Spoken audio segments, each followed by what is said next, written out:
Donc, je m'appelle Estelle Mendy, donc j'ai 28 ans et j'habite en Normandie dans la ville du Havre. I don't want to be an emperor.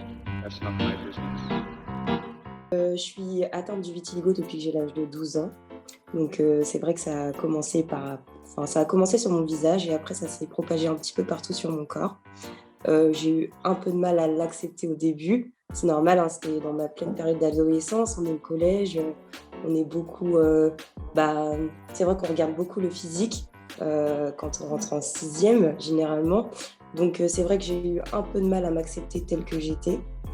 Euh, mais c'est vrai que j'ai eu un bon entourage grâce à ma famille, mes amis, etc., qui m'ont permis voilà, de m'exposer, on va dire, parce que c'est vrai que j'étais beaucoup renfermée sur moi-même, je sortais plus beaucoup, puisque au début, c'est vrai que c'était pas une maladie assez connue, donc on ne connaissait pas forcément la maladie du vitiligo, on ne savait pas forcément ce que c'était, il n'y a pas de traitement malheureusement pour pouvoir traiter cette maladie-là. Donc quand on m'a diagnostiqué cette maladie, c'est vrai que j'ai eu du mal à m'accepter. Mais bon, après, à force de grandir, de prendre de l'âge et de gagner en maturité, on va dire, maintenant je m'accepte telle que je suis. Je suis modèle photo, enfin, je réalise quelques projets avec des amis aussi. Donc ça nous permet aussi de montrer au monde une autre facette du mannequinat, on va dire.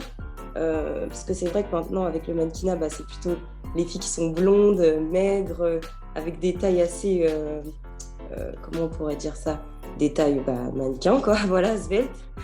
Donc là, c'est vrai que par rapport à tout ce qui est maladie de peau, on a envie de transmettre un message, enfin moi plus particulièrement, de se dire que malgré qu'on a une particularité qui est assez différente de la norme, qu'on peut avoir des projets, faire de la photo, voilà, c'est pas un frein au quotidien, tout simplement.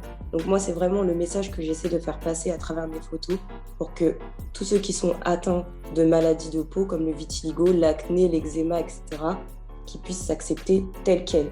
Voilà, tout simplement.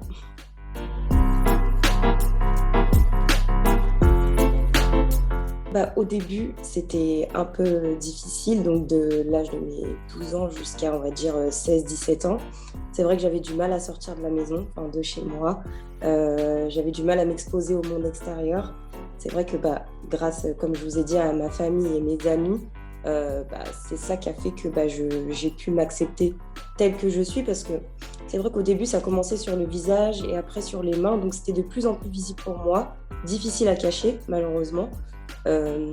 Donc maintenant, je le vis bien, puisque tout le monde me connaît comme ça. Après, effectivement, j'ai toujours des regards assez insistants dans la rue, je ne vais pas le cacher.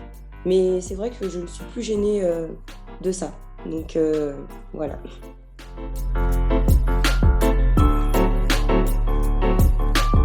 Maintenant, les gens sont beaucoup plus compréhensifs et ça m'aide à avancer, puisqu'il y a des personnes parfois qui m'arrêtent dans la rue, encore sur le Havre, ou quand je vais sur Paris ou autre, qui me disent est-ce que vous vous êtes brûlé, qu'est-ce qui vous est arrivé, mais toujours avec un message, pas de méchanceté en fait, c'est toujours vraiment un beau message qu'ils me transmettent en me disant c'est bien parce que vous vous acceptez tel que vous êtes vraiment courageuse, etc.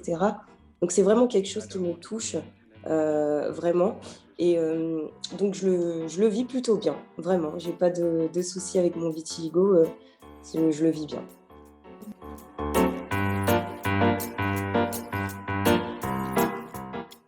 En fait, je me suis dit, c'est à force de consulter les réseaux sociaux, enfin moi je suis plus sur Instagram, hein, je n'ai pas Facebook ni Twitter, mais c'est plus quand j'ai consulté Instagram, donc j'ai vu que les comptes, enfin les mannequins, je trouve que maintenant on est plus dans des catégories, svelte, blonde, brune, etc.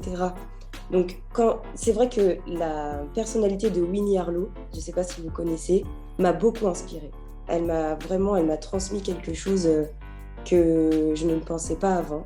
Je me suis dit, elle est américaine, je suis française. Pourquoi pas transmettre un message aux Français et de se dire, oui, j'ai le vitiligo, j'ai une particularité, mais je peux faire de la photo, je peux je peux peut-être ouvrir des portes à certaines personnes qui n'arrivent pas à accepter telles qu'elles sont, hein. Donc voilà.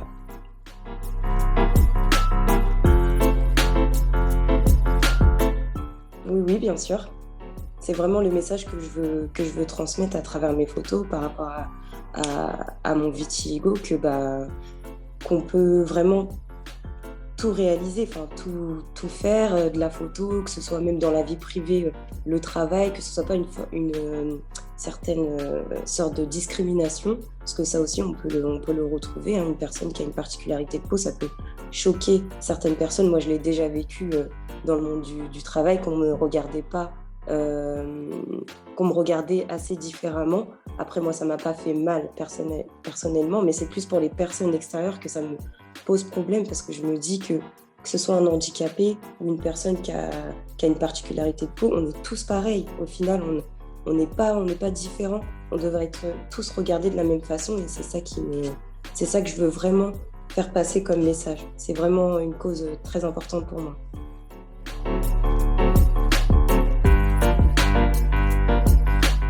J'ai déjà reçu des témoignages de jeunes filles qui sont atteintes du vitiligo. Par exemple, la dernière fois, j'ai eu le témoignage d'une jeune fille de 14 ans qui me félicitait, entre guillemets, de m'accepter telle que je suis, parce qu'elle a le vitiligo et c'est vrai qu'elle reçoit beaucoup de critiques dans son entourage, et ça m'a beaucoup touchée. Et j'ai essayé d'être là pour elle, de lui apporter des messages d'espoir, de lui dire qu'il faut qu'elle s'accepte telle qu'elle. Mais c'est vrai que c'est pas facile dans la période d'adolescence, parce que moi-même, je l'ai vécu. Donc j'ai essayé de lui apporter les conseils nécessaires, et que si elle avait besoin, bien évidemment, qu'elle pouvait m'en parler. Mais que c'est vrai que c'est important aussi, je pense, pour ces personnes-là, d'avoir un bon entourage. Parce que quand on n'a pas l'entourage nécessaire, on va dire, c'est vrai qu'on ne peut pas le vivre. Enfin, je ne sais pas comment vous expliquer, mais le vivre pleinement. Et c'est vrai que la maladie se propage de toute façon quand elle va grandir ou pas. Donc c'est vrai que c'était important pour moi d'être là pour elle, même à travers les réseaux sociaux, de la suivre et de ne pas la lâcher, par exemple.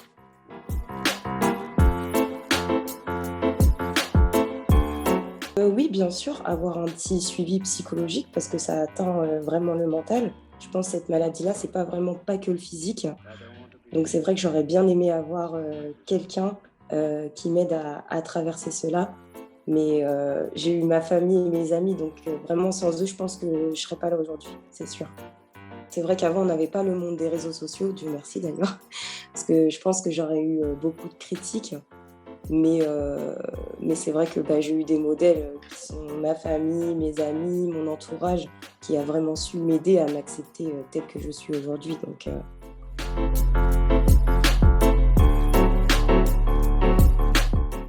je ne saurais même pas quoi leur dire, parce que je sais, franchement, je leur réponds même pas. C'est vrai que moi-même, des fois, dans la rue, j'entends des petites messes basses, hein, ça intrigue toujours des gens, mais ces personnes-là, je leur répondrai même pas.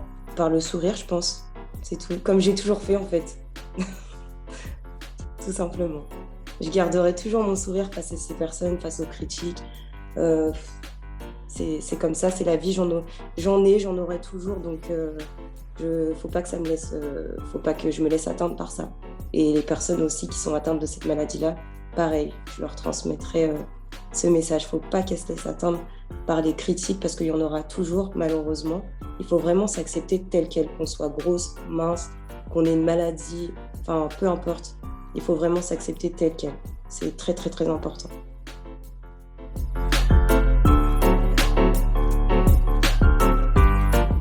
Comme j'ai dit tout à l'heure, c'est vrai que c'est important d'avoir un bon entourage. C'est la clé, en fait. C'est vraiment la clé, parce que si vraiment on n'a pas des amis, de la famille qui nous encouragent à nous accepter telle qu'elle, c'est pas possible, parce que le vitiligo, c'est en nous. On vit avec, c'est quelque chose, on va vieillir avec, en fait. On va toujours avoir des regards sur nous. Il faut vraiment, c'est très très très important que les gens puissent s'accepter tels qu'ils sont, et que l'entourage de la personne qui est atteinte de cette maladie-là puisse vraiment être là pour elle, en fait. Moi, c'est vraiment ce qui m'a aidée, c'est vraiment ma famille, mes amis. Je pourrais rien dire d'autre par rapport à ça. Et puis, non, faut vraiment s'aimer tel qu'on est. C'est la nature qui l'a décidé. C'est vrai qu'il y a 1% de la population qui sont atteintes par cette maladie-là.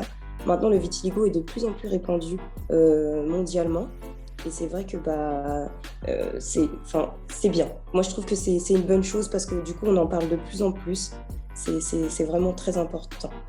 Il faut s'aimer tel qu'on est, tout simplement.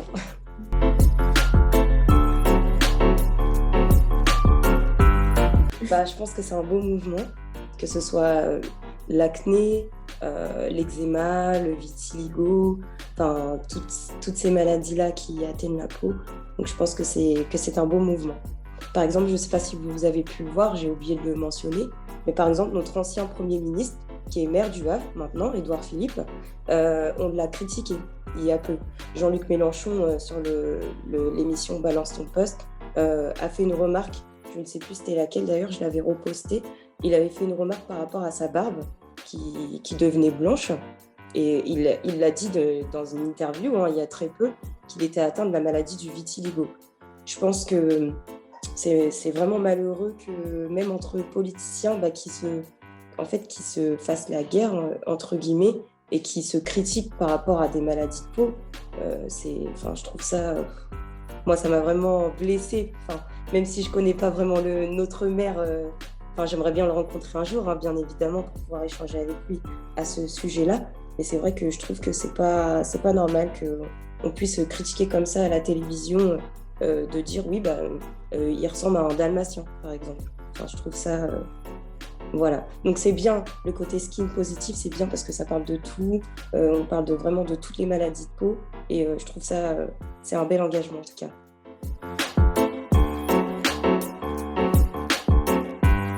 Le projet d'avenir, c'est la photo, de continuer dans la photo et pourquoi pas lancer un mouvement par rapport au vitiligo, surtout aider les jeunes. Moi, c'est vraiment ce qui me plairait le plus.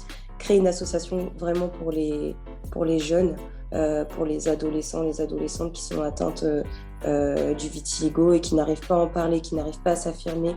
C'est vraiment ça mon but, en tout cas. Et j'espère y arriver. Je lâcherai pas.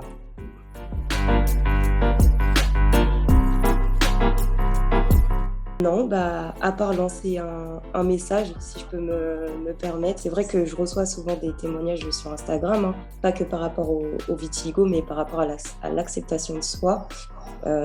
C'est vraiment, je veux lancer un message aux femmes, aux hommes, quel que soit le sexe, que vraiment que tout le monde puisse ne plus faire attention aux critiques dont ils sont visés. Il faut qu'on arrête avec ça, en fait. Il faut qu'on arrête de juger le physique des gens. Ça devient vraiment... c'est insupportable. Il faut vraiment que tout le monde puisse s'accepter tel qu'on est, que la personne soit grosse, qu'elle soit maigre, vraiment, c'est quelque chose qui me touche vraiment. On en entend tous les jours des personnes qui dépriment par rapport à ça. Non, il faut vraiment arrêter et que vraiment les gens puissent se concentrer sur autre chose que sur critiquer le physique d'autrui. Faut vraiment que tout le monde puisse s'accepter tel qu'il est, en fait. Faut s'aimer tel qu'on est. C'est vraiment important. Et puis, le monde sera meilleur.